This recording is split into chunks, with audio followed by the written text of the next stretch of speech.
முத்து ஒரு கஸ்டமரை ட்ராப் பண்ண அவருடைய வீட்டுக்கு போகிறாங்க. அங்கே பார்த்தா சிட்டி அந்த கஸ்டமரை மிரட்டிகிட்டு இருக்காரு.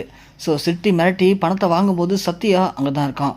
அதை பார்த்தோன்னே முத்துக்கு பயங்கர டென்ஷன் ஆகுது. சத்யாவை அங்கேயே கூப்பிட்டு திட்டிட்டு நேராக முத்து வீட்டுக்கு வராரு.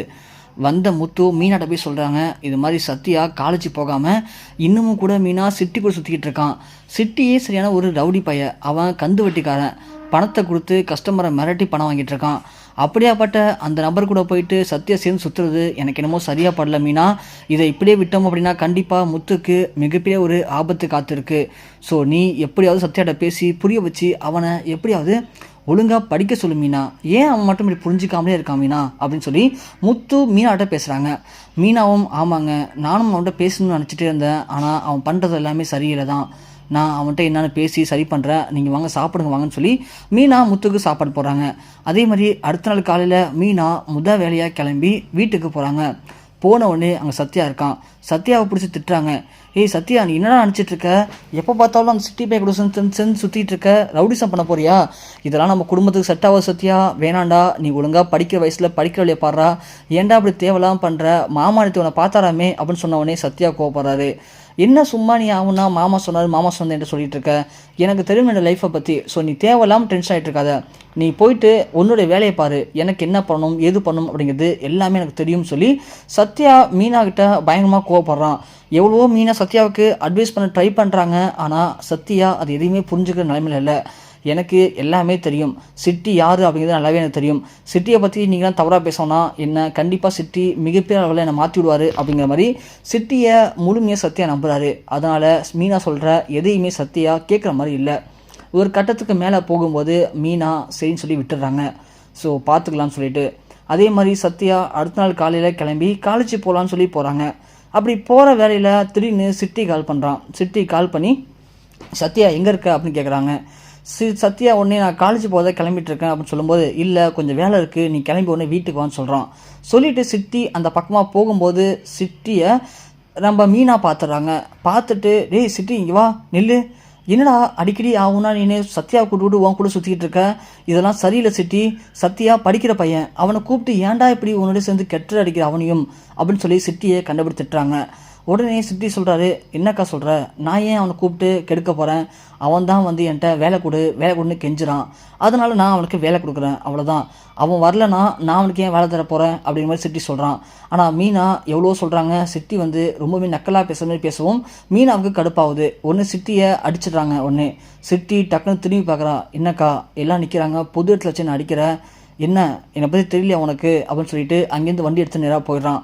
போன சிட்டி யோசிக்கிறான், ஸோ இப்படி மீனா தேவையில்லாமல் வந்து நம்மளை பொது இடத்துல வச்சு அடிச்சிட்டா, கண்டிப்பாக அந்த சத்யாவை சும்மா ஆகிடக்கூடாது. அன்றைக்கி அவனுடைய புருஷங்களை வந்து நம்மளை அடிக்க வந்தான், இன்றைக்கி இவன் வந்து அடிக்கிறா, எல்லாத்துக்கும் காரணம் சத்யா தானே, சத்யாவுக்கு இருக்கிற அவங்களுக்குலாம் ஒரு ஆப்பு அப்படின்னு சொல்லிட்டு சத்யா அதே மாதிரி வீட்டுக்கு வரான். வந்த உடனே சிட்டி சொல்கிறான், சத்யா இது மாதிரி நம்ம பசங்க ஒரு இடத்துக்கு போகிறாங்க, நீ அவன் கூட போ, அவன் ரொம்ப நாளாக பணம் தராமல் நம்மளை ஏமாற்றிட்டு இருக்கான். ஸோ அவனை எப்படியாவது இன்றைக்கி மிரட்டி சண்டை போட்டு அந்த பணத்தை வாங்கிட்டு வாங்க, முடிஞ்ச வரைக்கும் ரொம்ப ரொம்ப ஆபாசமான இடத்துல பேசுங்க, அவனை எப்படியாவது பேசி உங்கள் வழிக்கு கொண்டு வாங்க, இன்றைக்கி வரும்போது பணத்தோடு தான் வரணும் அப்படிங்கிற மாதிரி சொல்கிறாங்க. சரின்னு சொல்லிட்டு சத்யாவும் கிளம்பி அவங்க கூட போகிறாங்க. அப்படி போகும்போது மீனா பார்த்துறா, வழியில் பார்த்த உடனே சிட்டின்னு கத்துறாங்க. உடனே பார்த்தா சிட்டியோடைய ஆளுங்க நிப்பாட்டிடுறாங்க. சத்யா இறங்குறான்.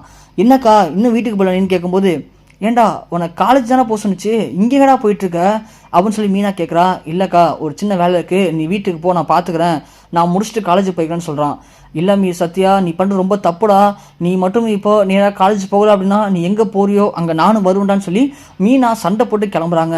வேறு வழியில் சத்யா சரின்னு சொல்லிட்டு அவங்க பசங்களை நீங்கள் போங்க, நான் ஈவினிங் வந்து சிட்டியை பார்த்தேன்னு சொல்லி அவங்கள அமுச்சு விட்றாங்க. அதன் பிறகு மீனாட்ட பேசுகிறாங்க. திரும்ப மீனா ஒரு பஸ்ஸு பிடிச்சி சத்யாவை அங்கேருந்து காலேஜுக்கு அனுப்புகிறா. ஸோ சத்யாவும் உடனே அந்த பஸ்ஸில் ஏறி காலேஜ் போகிறான். போகும்போது அந்த காலேஜ் பஸ்ஸில் இருக்கிற ஒரு பையன் சத்யா கிட்ட சண்டை போடுறான், வம்பு இழுக்கிறான். அதுக்கு பதிலுக்கு சத்யம் அவன்கிட்ட சண்டை போட்டு 2 பேருமே அடிச்சுக்க அளவுக்கு போகிறாங்க. அதன் பிறகு காலேஜ் வந்துடுது. 2 பேருமே இறங்கி காலேஜ் போயிடுறாங்க. காலேஜ் போயிட்டு சத்யா முடிச்சுட்டு வெளில வராரு. ஸோ திரும்ப வீட்டுக்கு வர நேரத்தில் வீட்டுக்கு பார்த்தா போலீஸ் வருது. என்னாச்சு அப்படின்னு பார்த்தோம்னா, சிட்டி அவங்களுடைய ஆளுங்களை அமுச்சு விட்ட அந்த கஸ்டமர் வீட்டில் அவங்க போயிட்டு பிரச்சனை பண்ணியிருக்காங்க. அந்த பிரச்சனையில் அந்த கஸ்டமர் திடீர்னு தற்கொலை பண்ணி இறந்து போயிடுறாரு. ஸோ நேரடியாக போலீஸ் சிட்டியை நோக்கி போகிறாங்க. அப்போ போகும்போது என்னுடைய பசங்களில் ஒரு 3 பேரும் இந்த சத்யாங்கிற பையன் தான் போய் அந்த பிரச்சனை பண்ணாங்க இந்த வீட்டில், அதனால தான் அவர் இறந்து போயிட்டாரு அப்படின்னு சொல்லி சிட்டி வாக்குமூலம் கொடுத்துட்றான். அந்த வாக்குமூலத்தின் அடிப்படையில் போலீஸ் நேராக சத்யாவோட வீட்டுக்கு போய் சத்யாவை அரெஸ்ட் பண்ணிடுறாங்க. ஆனால் சத்யாவுக்கு இந்த பிரச்சனையை பற்றி எதுவுமே தெரியாது. ஏன்னா சத்யா அந்த இடத்துக்கே போகவே இல்லை. இந்த விஷயம் கேள்விப்பட்ட முத்து மீனாவும் ரொம்பவுமே டென்ஷன் ஆகிடுறாங்க. மீனாவுக்கு ஒரு பக்கம் அழுக வருது, அழுக தாங்கலை. சத்யா இப்படி அரெஸ்ட் ஆகிட்டானு சொல்லி ரொம்பவுமே கண்ணீர் விட்டு கதறி அழுகிறாங்க. அதன் பிறகு நேரடியாக போய் சத்யாவை பார்க்க ட்ரை பண்ணுறாங்க. எவ்வளவோ கஷ்டப்பட்டு போராட்டத்துக்கு பிறகு சத்யாவை ஜெயிலில் பார்க்குறாங்க. பார்த்து கேட்கும்போது சத்யா ரொம்பவுமே அழுகுறான். ஸோ நான் எதுவுமே பண்ணலக்கா, நீயாச்சும் நான் நம்பு. நான் அன்னைக்கு அவங்க கூட போகும்போது நீ தான் பார்த்த இல்லையா, நான் அவங்க போகவே இல்லை, நான் காலேஜ் தான் போயிருந்தேன், ஃபுல் டே காலேஜ் தான் இருந்தேன்.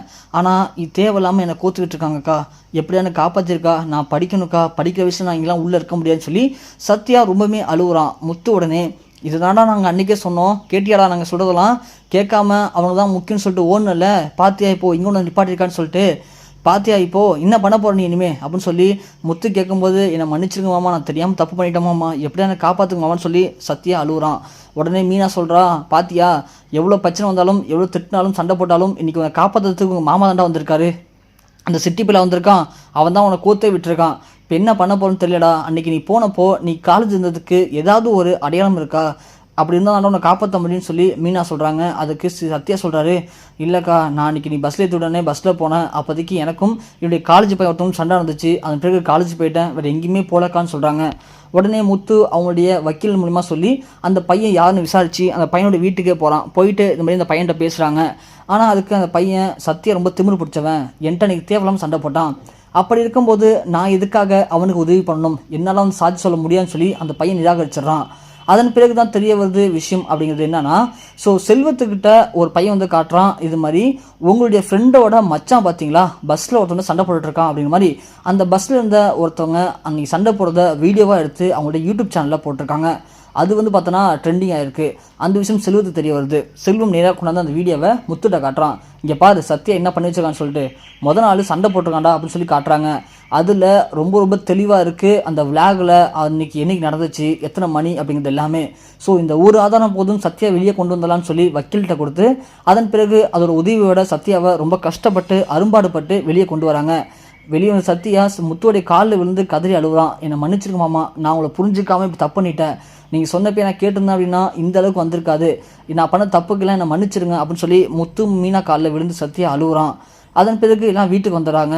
ஸோ எல்லாருமே ஹாப்பியாக இருக்கும்போது சத்யா சொல்கிறான், மாமா நான் அந்த விஷயத்த மட்டும் அக்காட்ட சொல்லியே தீரணும், நான் ரொம்ப நாளாகவே மறைச்சிட்டேன், நீங்களும் சொல்லியிருக்க மாட்டேன்னு எனக்கு தெரியும், ஆனால் எனக்கு அது உறுத்திக்கிட்டே இருக்குது, நான் இப்போது தெரிஞ்சுட்டேன், இன்றைக்கி கூட நான் சொல்லலை அப்படின்னா கண்டிப்பாக அது எனக்கு ரொம்ப குற்ற உணர்ச்சியாக இருக்குன்னு சொல்கிறான். அதுக்கு முத்து, அதெல்லாம் ஒன்றும் இல்லைடா சத்யா, நீ என்ன சொல்ல வரேன்னு எனக்கு தெரியும், அதெல்லாம் வேணாம் விட்டுருன்னு சொல்கிறா. உடனே மீனா கேட்குறாங்க, என்னங்க உங்களுக்கு சத்யாவுக்கும் அப்படின்னு ரகசியம் இருக்குது எனக்கு தெரியாமல், என்னடா சத்யா மாமா வேணான்னு சொல்கிறாரு, என்னன்னு சொல்லு என்னட்டு அப்படின்னு சொல்கிறாங்க. முத்து உடனே, சத்யா அதெல்லாம் ஒன்றும் இல்லை நீ விட்டு பார்த்துக்கலாம் அப்படின்னு சொல்கிறாங்க. மீனா துரி கேட்கும்போது சத்யா, இல்லை மாமா இனிமேல் நான் அக்காட்ட மறைக்கிறது வேஸ்ட்டு, நான் சொல்லிடுறேன்னு சொல்லிட்டு, இல்லைக்கா அன்றைக்கி அவங்களுடைய வீட்டுக்கு நான் வரும்போது பணத்தை திருடிட்டேன்னு சொல்லி எல்லாம் சேர்ந்து நான் அடித்தாங்க இல்லையா, அதனால எனக்கு ரொம்ப குற்ற உணர்ச்சியாக இருந்துச்சு, நான் பண்ணாத தப்புக்கு என்னை ரொம்பவுமே அசிங்கப்படுத்திட்டாங்க அப்படிங்கிற டென்ஷனில் என்ன பண்ணணும்னு தெரியாமல் அடுத்ததாக உன்னோட மாமியார் ஒரு நாள் ரோட் நடந்து போயிட்டு இருக்கும்போது அவங்களுடைய 1 லட்ச ரூபா பணத்தை நான் தான் தூக்கிட்டு ஓடிட்டேன், ஆனால் அதை மாமா எப்படியோ கண்டுபிடிச்சி என்னை வந்து பிடிச்சிட்டாரு, அதன் பிறகு மாமா தான் அதெல்லாம் சொல்ல வேணான்னு சொல்லி என்னை சமாளிச்சிட்டாரு, சரி நானும் யார்ட்டையும் சொல்லிக்கலக்கா, நான் பண்ணது தவறு தானேக்கா, என்னை மன்னிச்சிருக்கான்னு சொல்லி சத்யா அழுகுறான்.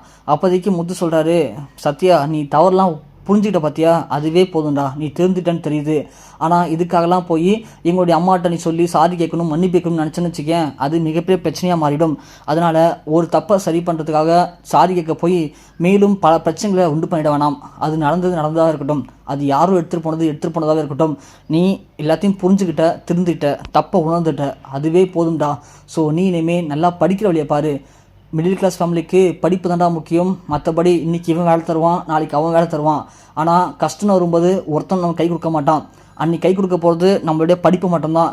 ஸோ நான் ரொம்பவுமே கஷ்டப்பட்டு இன்றைக்கி முன்னேறி வந்திருக்கேன், எனக்கு உங்கள் அக்கா கிடைச்சா அதனால் நான் இன்றைக்கி முன்னேறிட்டேன், ஸோ என்னுடைய வாழ்க்கை அனுபவத்தை வச்சு சொல்கிறேன்டா சத்யா, யாரை நம்பியும் போகாத, யாரையுமே நம்பாத, உனக்கு தேவை படிப்பு மட்டும்தான், இந்த வயசில் நீ படித்தா மட்டும்தான் வாழ்க்கையில் முன்னேற முடியும்.